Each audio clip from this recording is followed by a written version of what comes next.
Apa kabar sama pecinta film? Semoga semua sehat-sehat ya.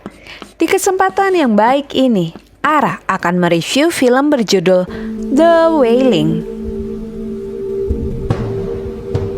yang diperankan oleh Kwak Do-won, Hwang Jung-min, dan Kunimura Jun. Film bergenre horror thriller ini dibuka dengan seorang polisi yang sedang terburu-buru sarapan, ditemani oleh istri, mertua, dan anaknya yang baru datang. Nampaknya ada kasus ya yang tengah melanda desa itu. Sesampainya di TKP, ia langsung disambut oleh rekannya yang sudah lebih dulu tiba. Jonggu pun terkejut melihat pelaku yang begitu misterius dan seperti terinfeksi sesuatu. Terlebih saat masuk ke dalam rumah korban dan menemukan fakta bahwa korban ternyata merupakan pasangan suami istri, di mana sang suami dieksekusi di tempat lain dengan brutal, lalu diseret ke rumah itu. Mereka pun bergerak menuju TKP tempat suami dieksekusi. Di sana, Jonggu menyadari keanehan lainnya. Keanehan yang pertama, ada sesuatu yang nampak seperti jamur menggantung di sudut tempat itu.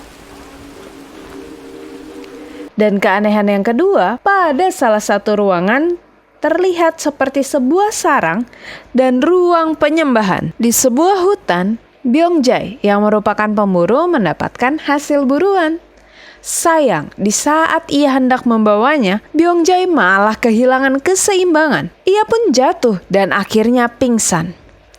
Aduh, tepat saat ia baru saja tersadar, Byung-jae melihat seorang pria tua tengah memakan buruannya dan kemudian mengeluarkan isi tas miliknya. Dih, ngilang kemana tuh orang?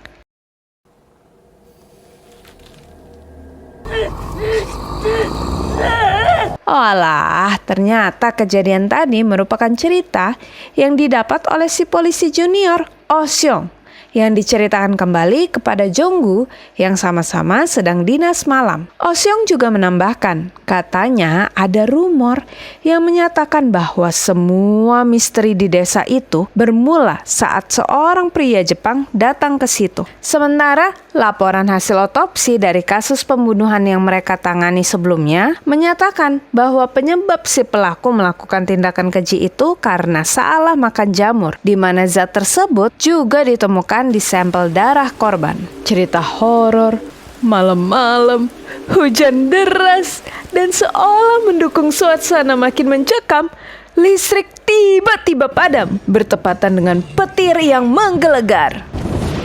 Di saat dua polisi ini tengah panik hendak menyalakan kembali listrik di situ, Jonggu kembali dikejutkan dengan penampakan sesosok wanita di depan pintu.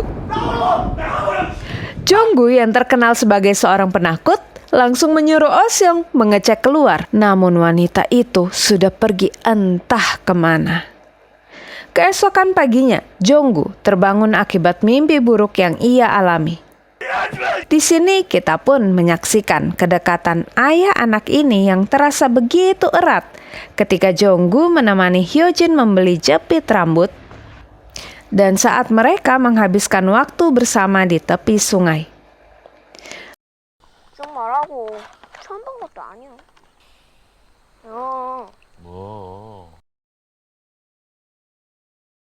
Malam pun tiba bersamaan dengan kasus berikutnya, yakni sebuah rumah yang terbakar dan kembali memakan korban. Jonggu yang baru tiba lagi-lagi apes nih, karena salah satu korban selamat malah ngamuk-ngamuk. Bahkan korban tewas yang sedang dibawa dengan tandu ikut-ikutan menyerang polisi malang ini.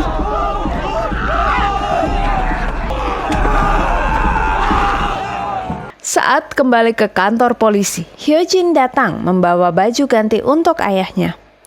Hyojin mengomeli sang ayah karena tidak makan dan berhubung sudah malam, Hyojin pun pamit pulang.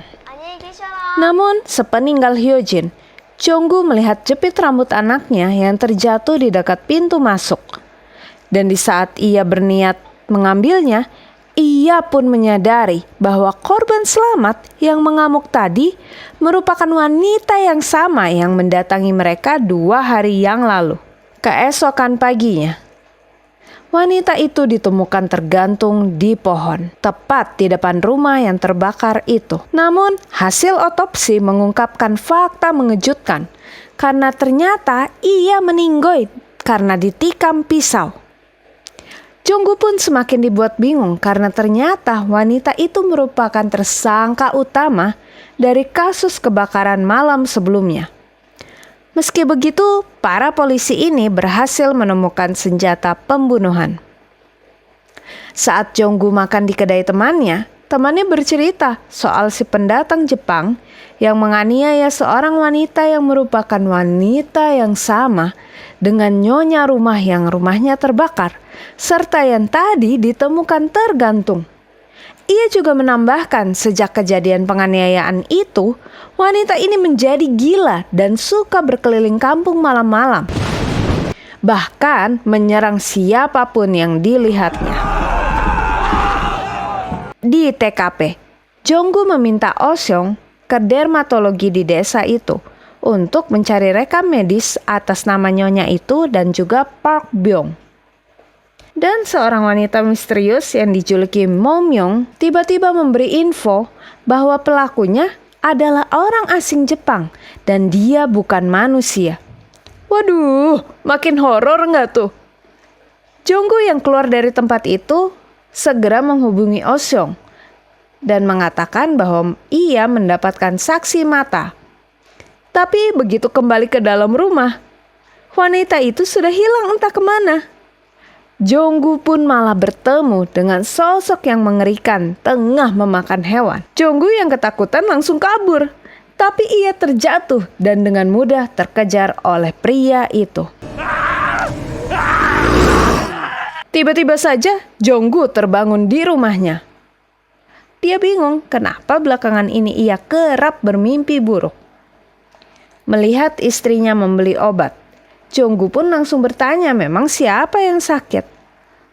Rupanya saat ini Hyojin tidak masuk sekolah karena demam tinggi. Jonggu pun pergi ngantor dan kembali terlambat, membuat kepala polisi melabelinya sebagai tukang alasan. Si kepala pun menyuruhnya membuat laporan serta menyelesaikan seluruh kasus itu. Atas perintah Jonggu, kini mereka pun menemui Byongjae. Jonggu tidak dapat menahan keterkejutannya saat Byongjae menggambarkan sosok yang sama persis dengan pria yang ia temui di rumah terbakar tempo hari. Melanjutkan penyelidikan mereka, Jonggu meminta Byongjae mengantarnya ke lokasi ia terjatuh. Namun mereka sempat berdebat karena Byongjae menolak mengantar lebih jauh dan memilih untuk pulang. Di tengah perdebatan itu, hujan tiba-tiba mengguyur meski sebelumnya langit terang benderang, membuat Byongjae kembali tergelincir, bahkan tersambar petir.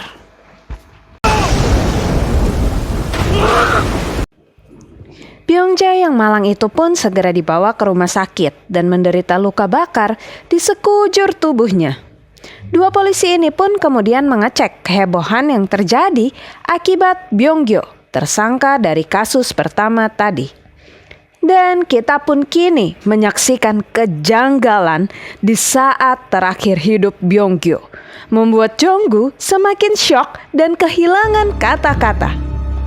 Tanpa mengganti baju mereka yang kini lusuh, Jonggu dan Songbok makan malam di mana mereka kembali menemukan seseorang yang tampak memiliki masalah kulit seperti Byongyo. Malam itu, Hyojin menangis histeris akibat mimpi buruknya. Ia meracau bahwa ada seseorang yang memaksa masuk ke rumah. Namun aneh, keesokan paginya, Hyojin malah bangun dan makan ikan sebanyak-banyaknya, seperti tidak ada apapun yang terjadi. Mertuanya yang mendengar racauan Hyojin semalam langsung menarik Jonggu keluar. Mereka pun kebingungan karena anak itu tidak pernah makan ikan sebelumnya, sehingga ibu mertua Jonggu pun memutuskan untuk mencari shaman. Meski telah melalui hari yang berat, Jonggu tidak mengurungkan niatnya untuk menemui pria Jepang itu. Ditemani keponakan Songbok yang merupakan asisten pastor sebagai penterjemah, mereka pun segera berangkat. Sesampainya di sana, mereka tidak menemukan siapapun kecuali seekor anjing yang terantai di pekarangan. Isam yang merasa tindakan mereka salah pun menegur pamannya. Di rumah itu, baik Jonggu maupun Songbok sama-sama menemukan keanehan. Di saat Jonggu menemukan ruang yang menyerupai altar, Songbok malah menemukan sesuatu yang lebih mengerikan. Ruangan itu dipenuhi foto para korban sebelum dan setelah kematian mereka. Jonggu buru-buru keluar saat mendengar teriakan Isam yang ternyata digigit oleh anjing tadi. Jonggu dan Isam pun panik dan berusaha menahan si Dogi, sedangkan Songbok malah bengong di depan ruangan tadi. Nah loh, yang punya rumah balik nih. 3 pria yang masih syok ini pun kembali tanpa melakukan apapun. Di mobil, Songbok akhirnya membuka suara dan menceritakan tentang temuannya. Pria Jepang itu ternyata tidak hanya memfoto para korban, ia bahkan memiliki barang-barang milik orang-orang yang masih hidup, termasuk sepatu milik Hyojin. Jonggu pun langsung menanyai sang anak, tetapi bukannya jawaban, Hyojin malah balik memarahi, bahkan meneriaki sang ayah. Membuat kedua orang tuanya pun syok tanpa bisa berkata-kata. Setelah sang anak tertidur, Jonggu berusaha mencari tahu dengan memeriksa barang-barang Hyojin. Ia pun menemukan 1 buku yang sudah rusak, serta 1 buku catatan yang berisi coretan-coretan mengerikan. Ia pun langsung memeriksa Hyojin, dan tepat di paha kiri sang anak terdapat bercak kemerahan sama seperti ibu ini. Dan saat itulah Hyojin terbangun, bahkan kembali meneriaki sang ayah. Sampai-sampai ibu serta neneknya pun terbangun. Mertua Jonggu berkata bahwa ia telah mencari shaman karena rumah mereka sudah kedatangan hantu. Jonggu tidak menyerah dan kembali membawa Isam menemui kakek Jepang. Namun sesampainya di sana, ruangan berisi foto-foto itu sudah bersih. Dan dengan entengnya, si kakek bilang kalau dia sudah membakar semua foto itu. Terbakar emosi, Jonggu merusak altar milik si kakek. Ia pun diserang oleh anjing milik kakek dan berakhir dengan kematian hewan itu.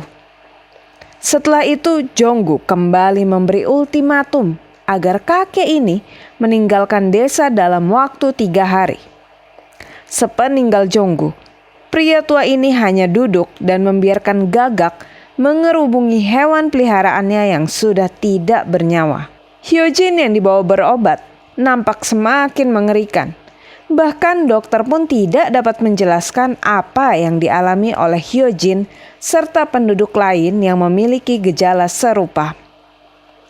Keesokan paginya, keluarga ini mendapat teror baru, terlebih saat Jonggu malah tidak bisa bangun. Jonggu mengabaikan mertuanya yang kembali membahas perihal shaman dan menanyakan Hyojin. Ia pun segera pulang saat tahu bahwa anaknya dititipkan ke tetangga. Dan betapa terkejutnya keluarga itu saat menemukan Hyojin serta tetangga mereka yang sudah bersimbah darah. Polisi pun dipanggil dan tetangga mereka segera dilarikan ke rumah sakit.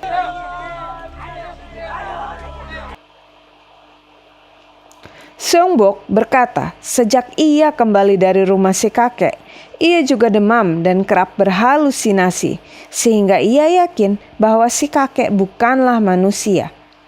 Dan si shaman pun tiba. Ia seolah mencari-cari sesuatu. Setelah di luar, ia segera memerintahkan untuk mengambil gentong ini dan dipecahkan begitu saja. Ia pun melakukan ritualnya yang mengundang Hyojin menjadi histeris kembali. Setelah itu sang syaman langsung berkata bahwa beberapa hari yang lalu Hyojin bertemu dengan orang yang tak seharusnya ia jumpai. Bahkan Il-gwang dengan tepat menebak bahwa Jonggu sudah mencari gara-gara dengan hantu yang amat kuat.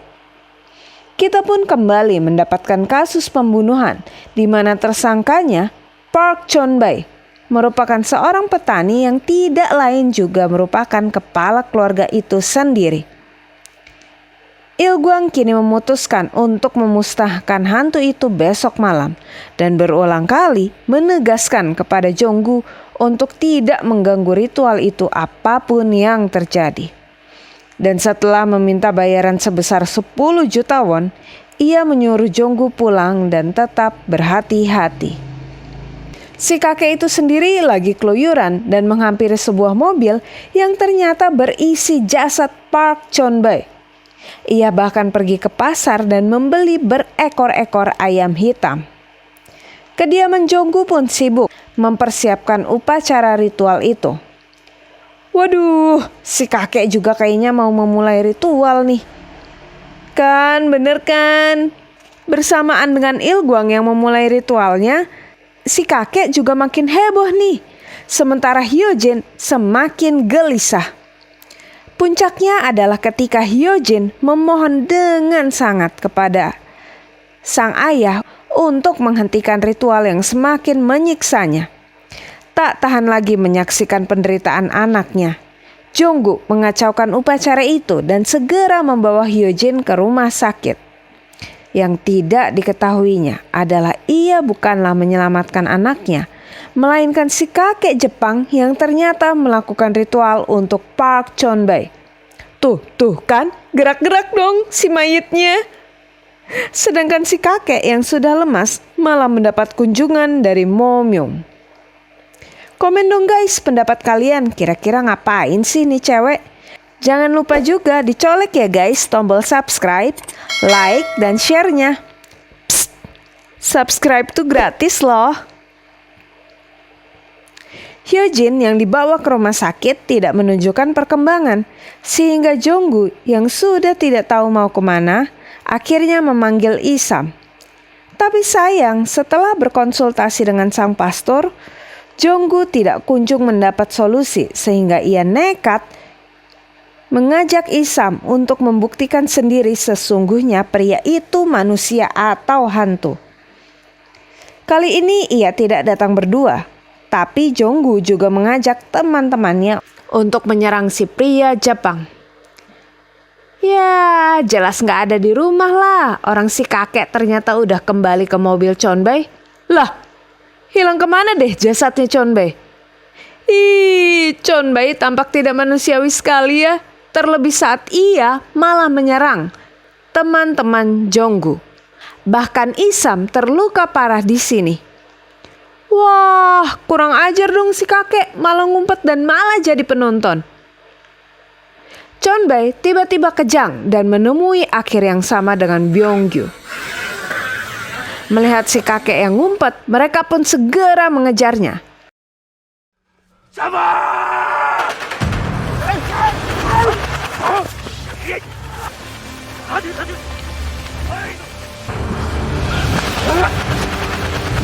Sayang, setelah melewati hutan, mereka kehilangan jejak si kakek yang ternyata ngumpet di sini nih. Si kakek yang kesakitan pun langsung terdiam saat melihat wanita ini kembali mengunjunginya. Di tengah hujan deras, Jonggu yang berusaha menghindari truk malah kejatuhan sesuatu yang ternyata merupakan si pria Jepang tadi. Mereka pun menyingkirkan tubuh si kakek dan membuangnya ke jurang. Wah, salut deh sama teman-temannya Jonggu, pada setia kawan banget mereka. Lah, Mo Myung ternyata ngeliatin dari atas bukit dong.